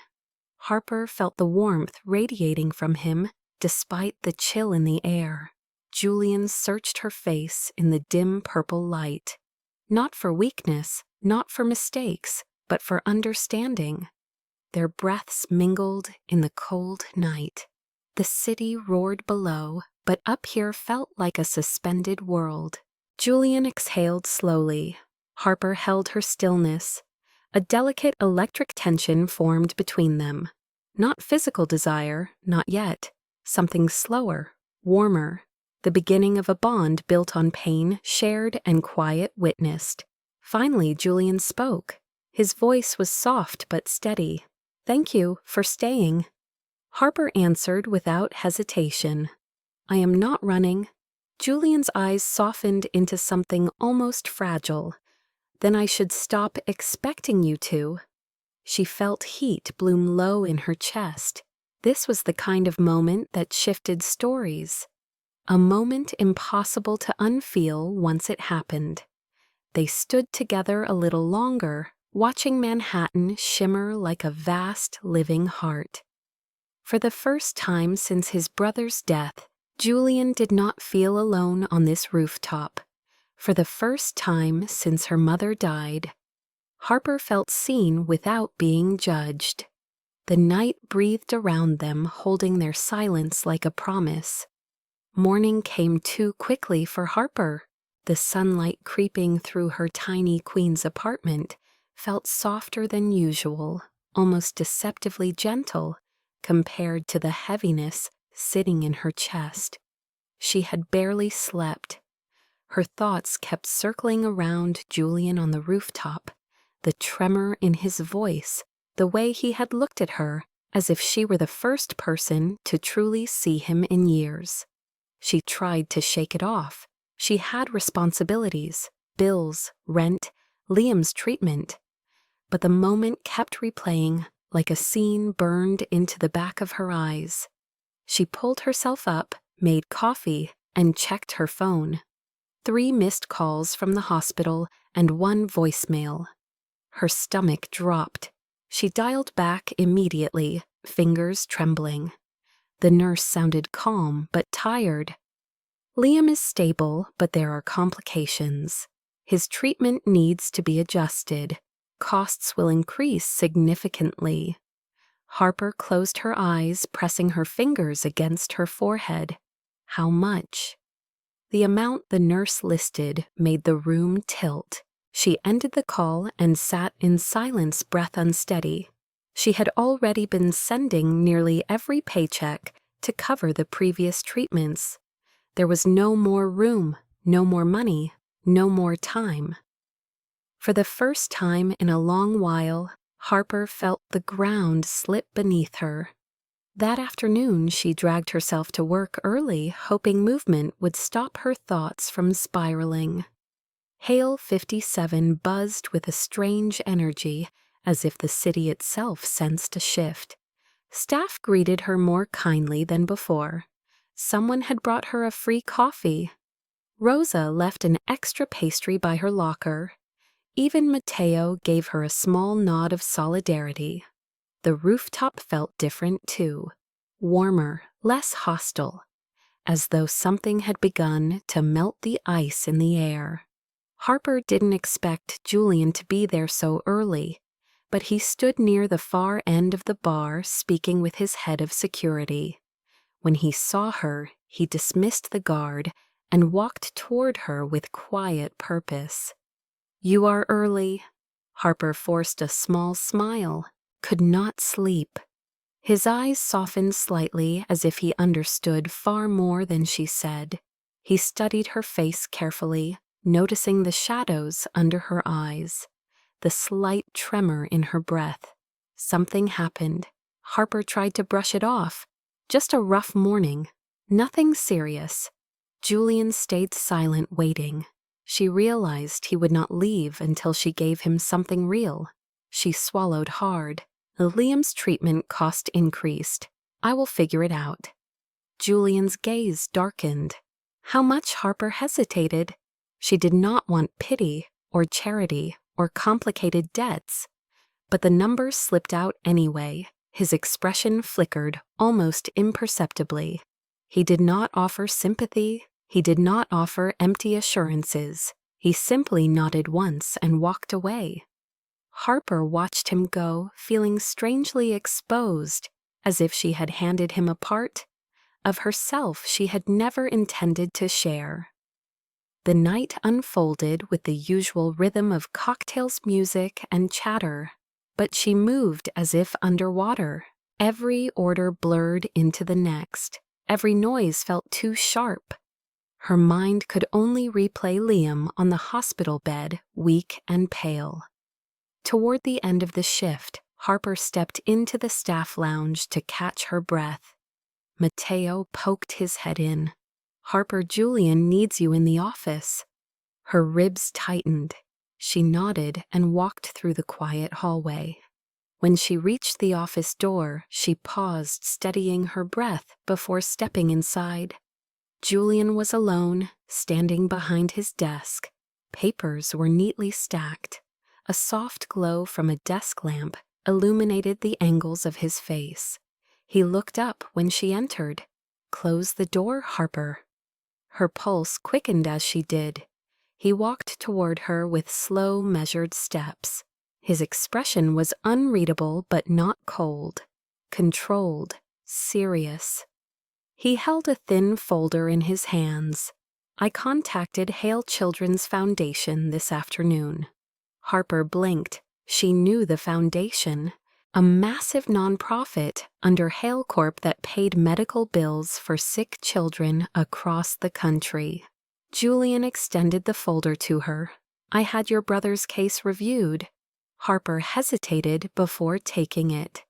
Her fingers slipped under the flap. She expected paperwork, maybe a recommendation form. What she found instead made her breath stop. A letter of approval, full financial coverage. Liam's treatment would be paid in full. Every cost, every medication, every hospital stay, covered. She stared at the paper as if the words were shifting. Julian spoke quietly. The foundation has accepted him, effective immediately. Harper felt her knees weaken. She pressed a hand against the desk to steady herself. Julian stepped closer, voice softer now. You do not have to worry anymore. The treatment, the cost, the timeline, it is all taken care of. Harper's throat closed. Why would you do that? Julian held her gaze with an intensity that made it hard to breathe. Because you saved me first. The room fell into stillness. Only their breaths filled the space. Harper tried to blink back tears, but one slipped down her cheek. Julian's expression shifted something tender beneath his cool exterior. He reached out slowly, giving her time to pull away if she wanted. She did not. His thumb brushed the tear, warm and gentle. Harper's voice cracked. I do not know how to thank you. You do not owe me anything. Harper looked at him through blurry eyes. People always want something. Julian shook his head lightly. Not this time, not from you. She clutched the folder to her chest, overwhelmed. Her entire life had been a series of battles she fought alone. Tonight someone had fought for her, someone who understood pain not as weakness, but as a shared language. The silence between them deepened thick with gratitude connection and something fragile blooming beneath the surface. Julian stepped back before the moment could break. He nodded toward the door. Get some air. You look like you need it. Harper exhaled shakily and walked out. When she reached the rooftop again, the city lights blurred through her tears. For the first time in years, she was not drowning. She was being held afloat by kindness she never expected. Kindness that would end up saving both their lives. Evan had been waiting for the perfect moment to strike, and Harper's rising closeness with Julian was exactly the fuel he needed. The staff whispered about how Julian had spoken to Harper privately, how his gaze softened when she walked into the room, how she was the only one who could bring him out of a spiral. Evan watched all of it with a simmering resentment that tightened his jaw every time Harper's name was mentioned. He had dedicated 12 years to Hale Empire, endured Julian's impossible standards, and convinced himself he was owed respect, power, and fear. But Julian fired him over one mistake, a mistake Evan still insisted was not his fault. Seeing Harper, a newcomer, earn the trust he had never received, ignited something ugly inside him. So he started planning. The trap unfolded on a Thursday night when the bar was packed with celebrities, finance elites, and tourists wanting a taste of the famous Hale 57 rooftop view. Flashing lights from cameras stung the air. Bass from the DJ booth vibrated through the marble floor. Evan lurked in the crowd, pretending to be an ordinary guest, a baseball cap pulled low over his eyes. Through the shadows, he watched Harper move gracefully behind the bar. Her calm presence contrasted sharply with the chaos around her. Her confidence had grown. She greeted guests with warmth, handled difficult orders without flinching, and somehow sensed Julian's movements before anyone else did. Julian, as always, stayed at the edge of the rooftop, like a haunting silhouette. But every time Harper glanced in his direction, something subtle shifted in him. Evan saw it and clenched his fists. He had to destroy her now. His plans started with a simple lie, whispered to a gossip blogger who had been trying to dig up dirt on Julian for months. Evan fed her a fabricated claim that Harper was seducing Julian for money and power, that she had approached several wealthy men before him, that camera footage proved her intentions. The blogger ate it up. Then Evan executed the second step. He accessed the old security system passwords he had memorized years ago and slipped into a restricted hallway. He moved fast, knowing the cameras were on rotational delay. In the manager's office, he copied footage from the night Harper helped Julian during midnight mode. He slowed it down, zoomed in, cut out the panic attack, and edited it to look like Harper was leaning close, whispering flirtatious secrets, touching Julian's hand intentionally.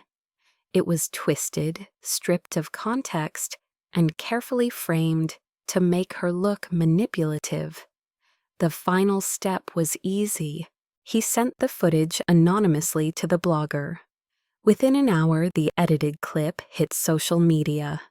Harper had no idea. She was restocking citrus slices when Rosa rushed toward her with Wide-Eye's phone shaking in her hand. Harper breathed. "You need to see this." Harper wiped her hands and grabbed the phone. Her stomach dropped. The headline read, "Exclusive new bartender seduces Julian Hale. Staff source claims she is manipulating him." Beneath it, the edited video looped. Harper leaned close to Julian, hand touching his eyes, soft lips moving. It looked intimate, deliberate, calculated. A deep tremor ran through her. Mateo appeared next. "Management says you have to go downstairs. There is a meeting." Harper's mouth went dry. She nodded, legs numb, as she followed them. In the small office, the interim manager waited with tight lips. "Harper, until this is resolved, you are temporarily suspended." What I did not do anything. The manager slid a printed copy of the article across the desk. "We cannot risk a scandal. Julian is too important." Harper stared at the sheet helplessly. "This is false. Someone edited this. Please let Julian explain. He knows the truth." The manager shook his head. "Mr. Hale has not commented. He is not speaking to anyone." Harper's chest ached at those words. A security guard escorted her out. Staff stared as she passed, some pitying, some confused, some concerned. She felt stripped bare. By the time she reached the elevator, her hands shook uncontrollably. She stepped inside, pressed the button for the ground floor, and the doors closed. Tears streamed silently down her face.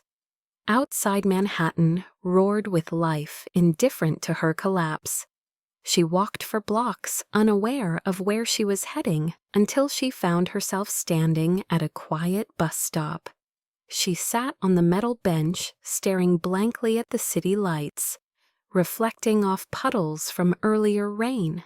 Her phone buzzed, dozens of messages, some supportive, some cruel. She ignored them all. Hours passed before Julian discovered the chaos. His head of security entered his office with a grim expression. "We have a problem." Julian listened quietly as the article played on a tablet. His face remained unreadable until the manipulated video began. Then something broke.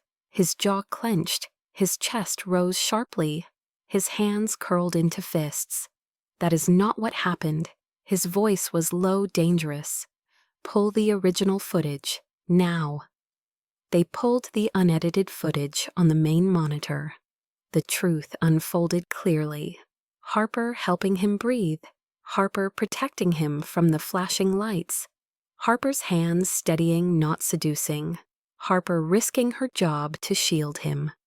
Julian closed his eyes, exhaling slowly. A mix of fury and remorse washed through him. He had not defended her fast enough. He had let her walk out, believing he doubted her. He turned sharply to security.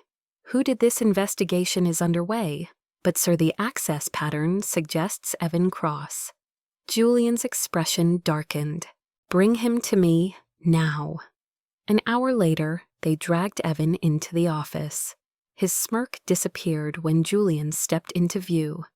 Julian's voice was deadly calm. You used to work for me. You know my standards. You know what integrity means. Evan spat back. Integrity. You fired me because of your own guilt, because you could not control your own staff. This was your fault. Julian stepped closer until they were inches apart. You targeted her because you could not stand being irrelevant. You chose jealousy over integrity. You chose destruction over truth. Security dragged Evan out as he screamed curses down the hallway.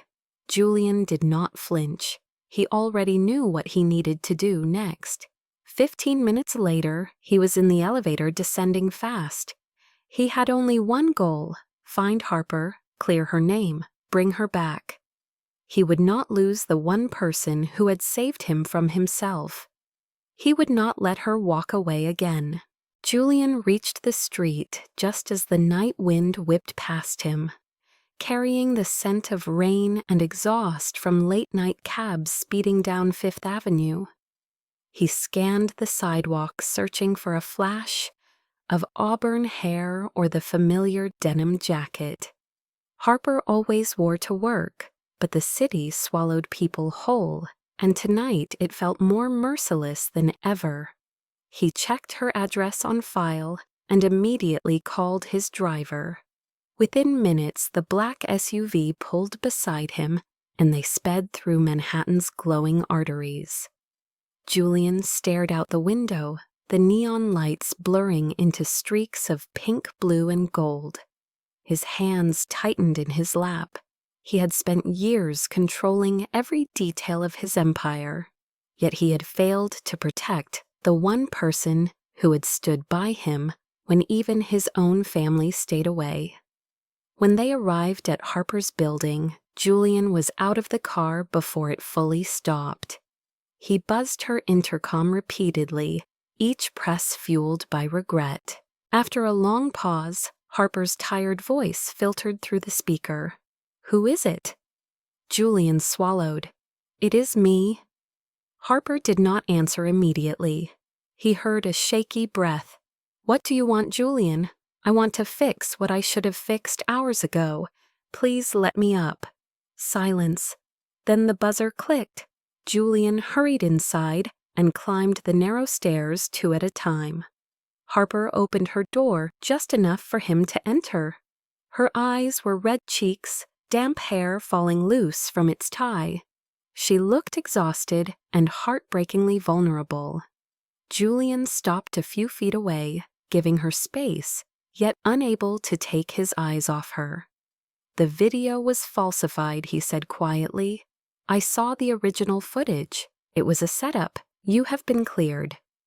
Harper looked down, her voice barely above a whisper. "But they suspended me without even asking. And you let me leave like that." Julian's chest tightened. "I was reviewing the incident from another angle. I should have gone after you sooner. That is my failure, not yours." Harper sank onto the small couch, shoulders slumped. "Why would someone do that to me?" Julian sat across from her elbows, resting on his knees. "Evan Cross, he was the one behind it.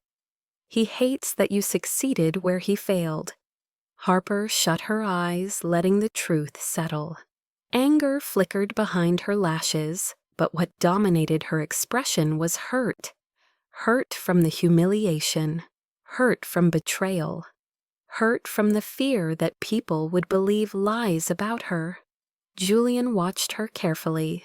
Her strength was usually unwavering, but tonight she looked like someone the world had tried to break one too many times. "I am sorry, Harper, deeply. You did nothing wrong, and you will return to Hale 57 with your head high." Harper opened her eyes slowly. Return as what? Just a bartender waiting for the next scandal to hit. Julian stood, not as a bartender, as something far more important. Harper blinked confused. "What are you talking about?" But Julian only offered a small smile, the kind that held secrets. "Come with me, please." 10 minutes later, they were back in the SUV heading toward the rooftop bar. Harper watched the city roll by with cautious eyes, unsure why Julian insisted she come back in the middle of the night. When the elevator doors opened on the 57th floor, she froze. Every staff member stood waiting. Mateo, Rosa, the security team, even the VIP service staff, who usually clocked out early. They formed 2 lines leading up to the bar counter. Harper turned to Julian in shock. "What is this?" Julian's voice softened. "Something long overdue." He guided her forward as murmurs of welcome. Becca Harper rose on both sides. A warmth bloomed in her chest, so powerful it almost knocked the air from her lungs. She did not know whether to smile or cry. At the end of the aisle stood a tall podium and a microphone. The city lights behind the glass walls illuminated Julian like a figure carved from the skyline itself. He addressed the staff. "Tonight we witnessed something unacceptable. A loyal employee was humiliated because of someone else's jealousy. But the truth has been restored. Harper Quinn did not manipulate me. She did not exploit her position. She did not seek power through deceit." The room fell silent. Julian turned toward her. Instead, she showed integrity, strength, and a level of care I have not seen in years. She saved this bar more nights than she will ever admit. She protected our guests. She upheld our standards. She even protected me. A murmur rippled through the staff. Julian continued. "In the history of Hale 57, no one has lasted more than 1 night under my expectations. Yet Harper Quinn lasted through my storms, through my silence, through midnight mode, through everything thrown at her." Harper's throat tightened. Julian reached for a document on the podium and held it up. "As of tonight, Harper Quinn is promoted to Director of Night Operations for Hale 57. Mateo gasped. Rosa covered her mouth. Harper's knees almost buckled. "I what?" Julian smiled gently. "You earned it, through hard work, through kindness, through resilience." Harper stared at the document as if it might vanish. "This is a manager-level position. That means higher salary, full benefits, housing allowance, training under Hale Corporate." "Why me?" she whispered. "You know why," Julian said softly. "Because you did not just stand behind the bar. You stood behind people, including me." The applause erupted so loudly, the glass seemed to vibrate. Harper's vision blurred with tears she had been holding back since the night began. Mateo hugged her, Rosa wiped her own tears, and even the usually stoic security team clapped with genuine admiration. After the applause died down, Harper stepped forward and addressed them. "I am not sure I deserve all of this," she said with a trembling voice, "but I promise you one thing. I will work every night to make this bar a place we are proud of, a place where no one fears the next shift, and a place where we lift each other instead of tearing each other down." The staff cheered again. Julian stood back watching her with an expression no one had ever seen on him before. It was not romantic, not yet, but it was admiration, respect, and something blooming at the edges of possibility. When the staff returned to their duties, Julian approached Harper. She wiped her cheeks with her sleeve. "Thank you," she whispered, "for believing me, for fighting for me." Julian replied quietly, "You saved me first, Harper." Under the city lights, Harper finally breathed without fear, and for the first time in a long time, she felt like the world might finally be turning in her favor. The months that followed moved gently like a tide that had finally stopped crashing and instead began to pull the shore into a quiet embrace. Harper settled into her new role with a mixture of disbelief and gratitude, slowly adapting to the responsibilities of director of night operations. She learned to manage staff schedules, mediate conflicts, handle VIP requests, and oversee the delicate balance that made Hale 57 feel like both a sanctuary and a spectacle, suspended above the city. Every night she stood behind the bar before the first guests arrived, inhaling the scent of citrus and fresh mint, grounding herself in the familiar ritual that once defined her survival. Now it symbolized something far greater. Her brother Liam's health improved dramatically.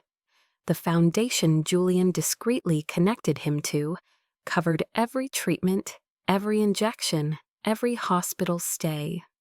Harper visited him almost daily before her shift, bringing smoothies and stealing moments to play cards or watch old movies together. His smile grew wider, his color brighter, his laughter less forced. Harper no longer felt the constant fear of losing him. She carried that relief with her like a cloak of light. Her new apartment, part of Hale Empire's housing program, sat on the 17th floor of a modern building in Midtown, with wide windows overlooking a park where morning joggers passed and children played. For the first time in her adult life, Harper woke in a bed that did not dip in the middle, in a room that did not smell of mold, in a place that felt safe. Yet the biggest change of all was the shift between her and Julian. It was subtle at first. He appeared in her office occasionally pretending to discuss operational matters, though his eyes lingered longer than necessary, and his voice softened every time she spoke. Their conversations grew less formal, more human. Sometimes he stopped by the bar before opening to test a new mocktail formula.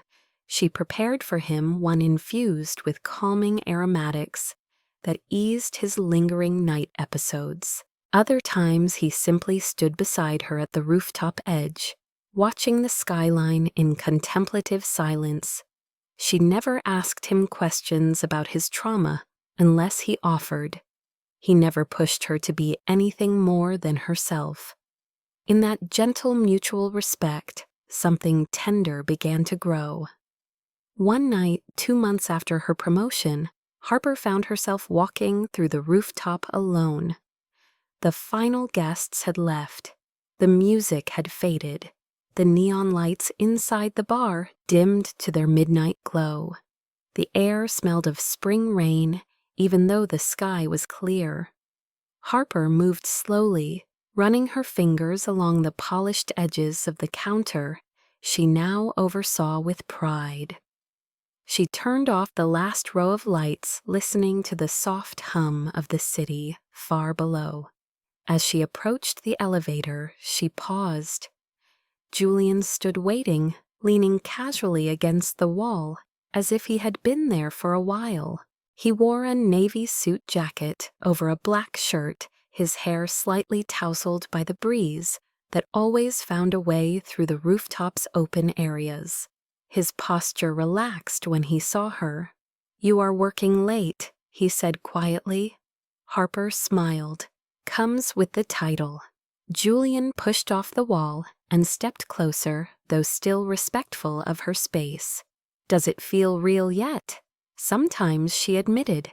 "Sometimes it feels like I am dreaming someone else's life." Julian studied her face, his expression warm. "You earned every piece of it, Harper. None of this was luck. None of this was handed to you." She looked down, a soft laugh escaping her. "Maybe. But I never would have survived those early nights without you letting me try." Julian shook his head slowly. "You survived because you were stronger than anything thrown at you. I only had to open my eyes long enough to see it." The elevator dinged softly behind him, but neither moved. Harper's breath hitched slightly as the moment stretched between them. It was quiet, unhurried, a space that felt suspended from the world. Julian spoke again, his voice gentler now. "There is something I wanted to tell you." Harper lifted her gaze to meet his. Julian hesitated, an emotion flickering behind his eyes that made him look less like the billionaire commanding empires, and more like a man standing on the edge of hope. "When you left that night after the scandal," he said, "I realized something. The silence you left behind was worse than every storm I had endured before you came."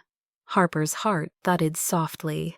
"I did not want to leave," she whispered. "I thought I had to." Julian stepped closer. "And now," she exhaled slowly, "now I know I do not have to run from anything anymore." Julian's expression softened even further. "Good, because I do not want you to." Harper felt something warm unfurl in her chest, a possibility, a promise, a beginning. Julian lifted a hand slightly, then paused, giving her room to step back if she wanted. Harper did not move. She reached forward, first her fingertips brushing his. His breath caught, but he closed the space, gently intertwining his fingers with hers. The contact was simple, innocent, yet it held years of pain, released, and months of slow healing between them. The city lights behind them glittered like distant fireworks. Harper squeezed his hand lightly. "I am still here, Julian, and I am not leaving." His smile was small but genuine, a rare expression. She knew few people in the world had ever witnessed. "Then let us both stay, just for tonight, just long enough to breathe." Harper nodded as they stepped into the elevator together, hand in hand, letting the doors close, on a chapter that had once been defined by fear and opening one shaped by hope. Outside New York shimmered with endless possibilities, and for the first time in her life, Harper Quinn felt she had a place in it. If Harper and Julian's story touched your heart tonight, we want to hear from you, because stories like this are not just entertainment.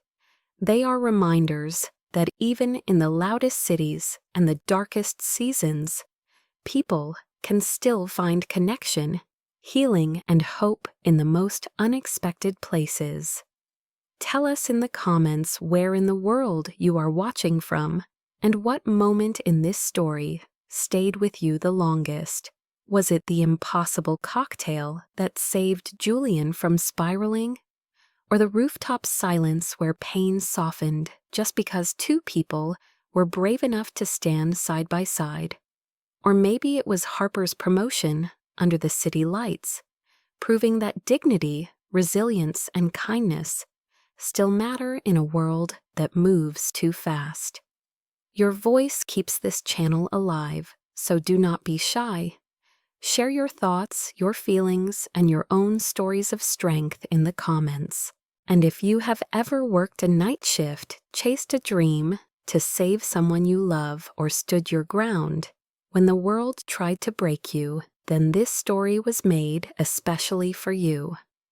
If you are new here, make sure you subscribe, because tomorrow and every day after that, we are bringing you more cinematic, emotional and unforgettable love stories, crafted with the same heart and care that went into Harper's journey.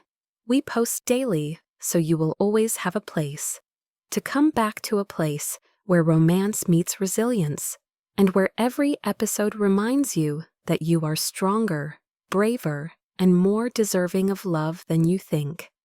And if you have ideas for a future story, maybe a billionaire tale, a second chance romance, a rooftop confession, a runaway bride, or a forbidden love across two worlds, drop them in the comments too. We read everything you send, and so many of our best stories begin with your imagination. Do not forget to like this video, because it helps our stories reach more people who might need a moment of hope tonight. Share it with someone who loves romance, or someone who needs a reminder that healing is possible even after the darkest chapters. And for those who want to stay connected, turn on the notification bell so you never miss a new episode. You are officially part of our storytelling family now, and we are grateful for every single one of you. Until the next chapter, keep your heart open, keep believing in impossible moments, and keep watching